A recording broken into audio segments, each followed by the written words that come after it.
नमस्कार साथीहरू, अन्यासेयो। तपाईहरुलाई स्वागत छ हाम्रो च्यानल युएमएस ब्लग इपिएसमा। म उमेश, अहिले चाहिँ म दक्षिण कोरियामा कार्यरत छु। अनि साथीहरू, आज हाम्रो यस भिडियोमा चाहिँ हैन धेरैजना नेपाली साथीभाइ, दाजुभाइ, दिदीबहिनीहरू कोरिया एउटा सपनाको देश बोकेर कोरिया आउने सोचमा हुनुहुन्छ, हैन? उहाँहरूलाई म यो कुरा बताउन चाहन्छु, हामी विदेशी कामदार जुन कोरियामा रियल लाइफ कस्तो हुन्छ भन्ने कुरा यस मार्फत भिडियो मार्फतबाट म तपाईहरुलाई छलफल गर्नेछु। त्यसैले भिडियो मन परेमा स्किप नगरिकन अन्तिमसम्म हेरिदिनु होला। अनि साथीहरू, कोरियामा विदेशी कामदारहरू धेरै जस्तो चाहिँ फ्याक्ट्री, एग्रिकल्चर, कन्स्ट्रक्सन यस्तै क्षेत्रमा काम गर्ने गर्छन्। यस्तो क्षेत्रमा काम भनेको सजिलो हुँदैन साथीहरू, हैन? धेरै जस्तो कम्पनीमा काम दिनको 8 घण्टा भने तापनि मिनिमम 10 देखि 12 घण्टा समथिङ गर्नुपर्छ। ओभरटाइम भयो भने त तपाईको 14-15 घण्टा पनि गर्नुपर्ने हुन्छ, है? 14-15 घण्टा पनि गर्नुपर्ने हुन्छ। काम एकदमै त्यति साह्रो गाह्रो होइन, जुन हामी नेपालमा गरिरहेको काम भन्दा चाहिँ सजिलो हुन्छ।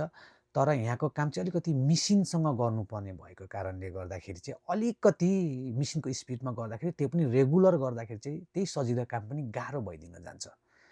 त्यसैले गर्दाखेरि काम चाहिँ तपाईहरु जुन अहिले कोरिया आउने सोचमा हुनुहुन्छ, काम सजिलो छैन, एकदमै गाह्रो हुन्छ भनेर मेन्टल अलि प्रिपेयर भएर बस्नु भयो भने चाहिँ तपाईहरुलाई पछि कोरिया आएपछि केही राहत हुन्छ है साथीहरु। यो कुरा चाहिँ ध्यान गर्नु होला।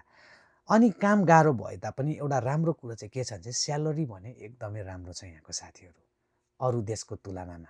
साथीहरु, कोरियामा E9 वर्कर यानि कि इपिएसबाट कोरियामा आउनु भएका विदेशी कामदारहरूको तपाईको मिनिमम स्यालेरी भनेको चाहिँ 22 लाख वोन, हैन? यहाँ कोरियाको 22 लाख वोन हुने गर्दछ है साथीहरु।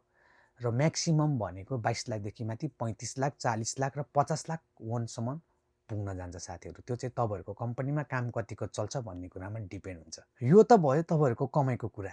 अब खर्च कति हुन्छ त साथीहरु? किनकि कमाइ भएपछि अभियसली कोरिया एकदमै महँगो छ। जुन तपाईहरु अहिले नेपालमा सोचिरहनु भएको छ, बसेर सोचिरहनु भएको छ होला, कोरियामा खर्च बढी हुन्छ किनकि यहाँको हरेक वस्तु महँगो हुन जान्छ।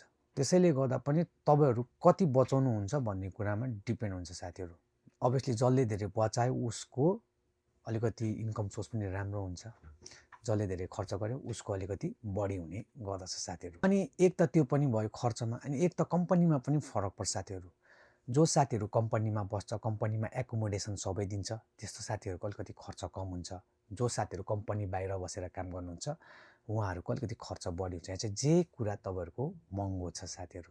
अनि तपाईहरुको यहाँको बसाइ र खानाको कुरा गरौँ साथीहरु, अर्को है यहाँको समस्या भनेको बसाइ खाना। तपाईहरु सिधै नेपालबाट कोरिया आउने बित्तिकै बसाइ ठिकठाक भए पनि हैन, अब कसैकोमा चाहिँ एकजनै सिंगल पर्छ, एक दुई जना साथीहरुको, नत्र 2 जना 3 जना 4 जनासम्म एउटा रुम शेयर गरेर बस्नुपर्ने हुन्छ। अनि खानाको कुरा भनेको चाहिँ एकैचोटी हामीलाई नेपालीहरुलाई चाहिँ कोरियामा आएपछि खाना चाहिँ हामीलाई मन पर्दैन यहाँको खाना, किनकि यहाँको खिम्चीको गन्ध भयो, अनि गनाउने त्यो सुपहरु भयो, पिरो स्पाइसीहरु भयो, हैन? त्यस्तोहरु हामीलाई मन पर्दैन। कतिजना साथीहरुले त नेपालबाट कुकर लिएर आउनुहुन्छ, अनि कुकर लिएर आएर बानी नपरिन्जेलसम्म नेपाली खाना आफै बनाएर खानुहुन्छ, अनि पछि बानी परेपछि त ठिकै हुन्छ, यहाँको खाना खाँदा ठिकै हुन्छ।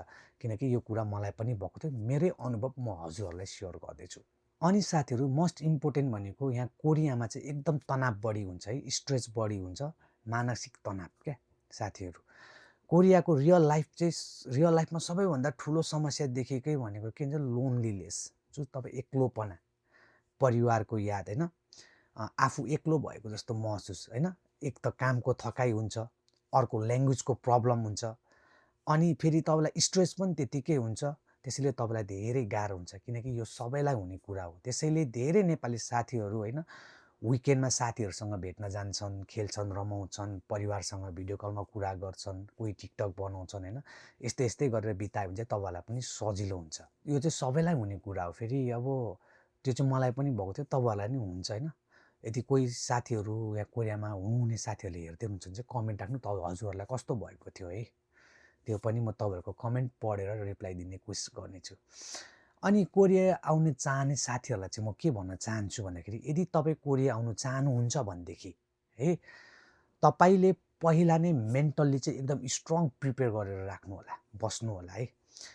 एक त काम सजिलो छैन, 2टा डिप्रेसन, 3टा मेहनत सहनुपर्ने, कोरियामा अलिकति सिनियरहरूको गाली बढी हैन।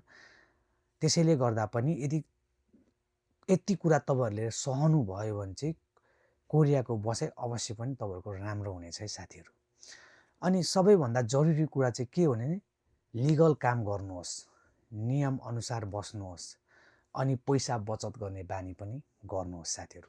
अनि साथीहरू जाँदा हजुरहरूलाई म यो कुरा भन्छु, यी त थिए कोरियामा विदेशी कामदारहरूको बसोबास गर्नको लागि रियल लाइफको छोटो मिठो जानकारी। हजुरहरूलाई यो भिडियो कस्तो लाग्यो? भिडियोलाई मन परेमा लाइक र सेयर गर्न भने नभुल्नुहोला। यदि हजुरको प्रतिक्रिया छ भने कमेन्ट बक्समा छोड्नु होला। र यस्तै भिडियोहरूसँग तपाईँहरू जोडिन चाहनुहुन्छ भने हाम्रो च्यानललाई सब्स्क्राइब गर्नुहोला।